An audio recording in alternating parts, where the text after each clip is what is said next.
but yet it has the power to determine the direction of use of money in our economy. If we could take that power back and put the Federal Reserve under Treasury, we start to be in a position of being able to control monetary policy on behalf of the United States people. The Federal Reserve is totally private, and Alan Greenspan 2 weeks ago on PBS on Lair NewsHour said on record that they are above the law, the Congress, the President, everyone. No court can do anything. We run America. What is the proper relationship, what should be the proper relationship between a chairman of the Fed and a president of the United States? Well, first of all, the Federal Reserve is an independent agency, and that means basically that there is no other agency of government which can overrule actions that we take. So long as that is in place and there is no evidence that the administration or the Congress or anybody else is requesting that we do things other than what we think is the appropriate thing, then what the relationships are don't frankly matter. Notice what Greenspan is saying. Greenspan is saying the Federal Reserve is beyond the law. And in reality, they are in practice beyond the law. Nobody, as far as I know, has ever audited the Federal Reserve. One of the first things we ought to do when we nationalize the Fed is go in there and find out the audit. Who stole money? Who engaged in corruption? There's a whole series of people going back to Volcker, to Greenspan, to Bernanke, and so forth. Think of the arrogance of private group of banks that have bankrupted the nation by design so they can repo the country. A private group of banks that loaned us our own money back are telling us they're above the law. You are not above the law, criminals. No one is above the law. No one is above the law, and the private Federal Reserve sure as hell isn't either. Since the founding of the Federal Reserve back under Woodrow Wilson, the Federal Reserve has struck out 3 times. They didn't stop the crash of 1929. They didn't stop the banking panic of 1932, 1933. And now they are the cause of the derivatives crisis because they're the ones who inflicted derivatives on the world with Alan Greenspan. Instead of our economy being about goods and services and real products and manufacturing, it's all about these guys, the private Federal Reserve that masquerades as a government entity who controls the issuance of currency and credit.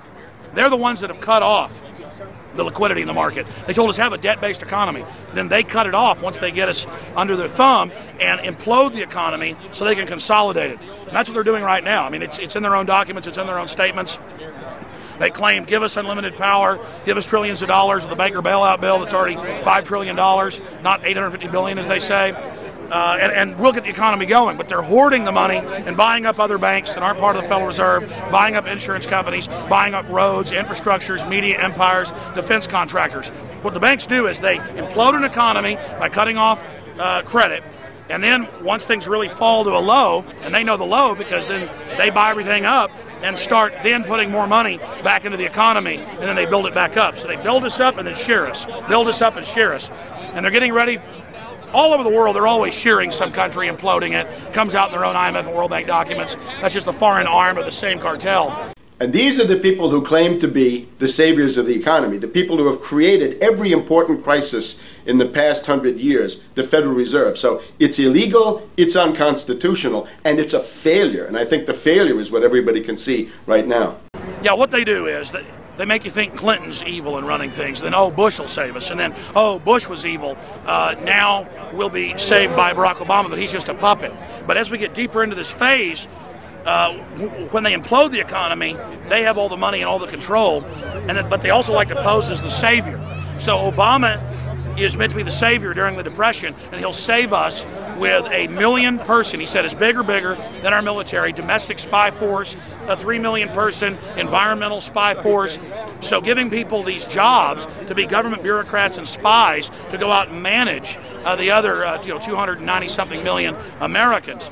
And so this is classical fascism. The communists also do it. Any vertically integrated command and control authoritarian system does this. So they're openly following what the same group of banks did in Germany, Russia. It's in the Communist Manifesto to have a private central bank, because the private central bankers actually wrote the ideas that they had Marx and Engels put out. People go, well, why would the banks want communism?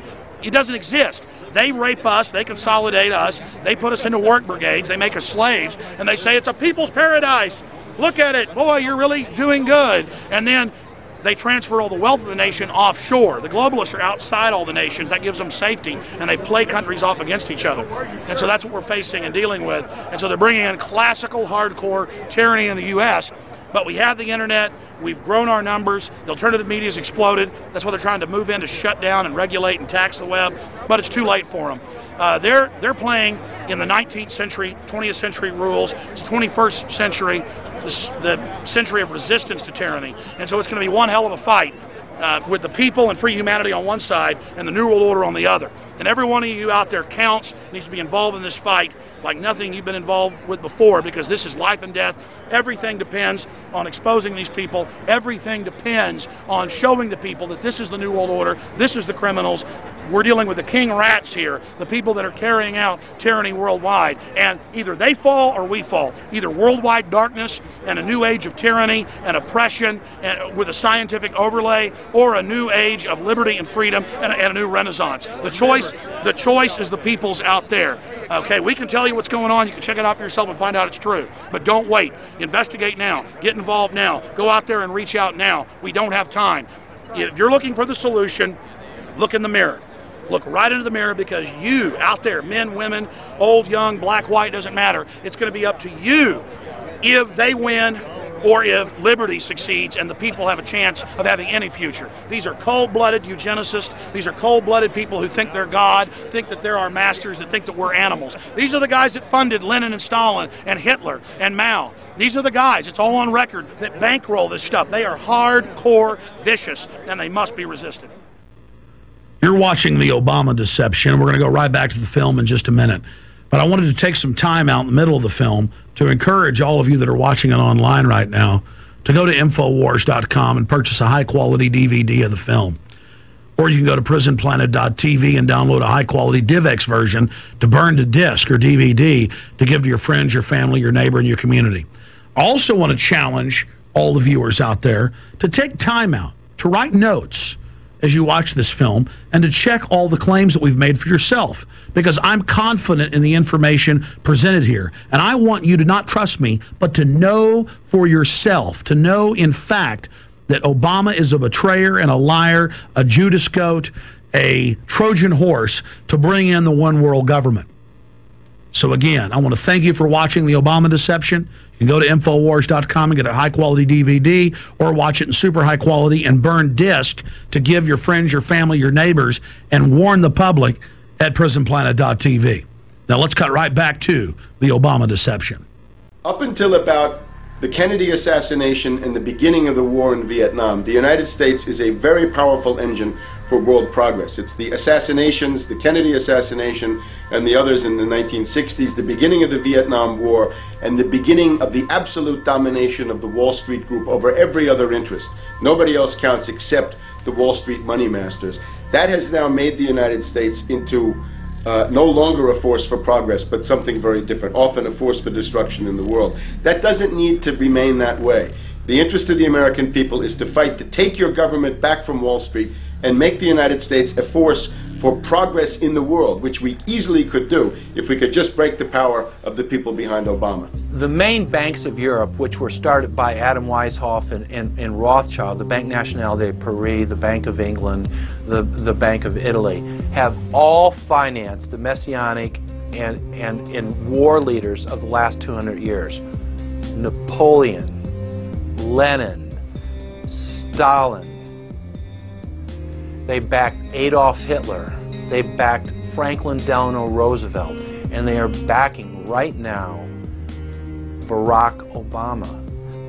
The banking cartel had established a beachhead in 1913 through the Federal Reserve Act. In 1947, they set up a parallel shadow government through the National Security Act.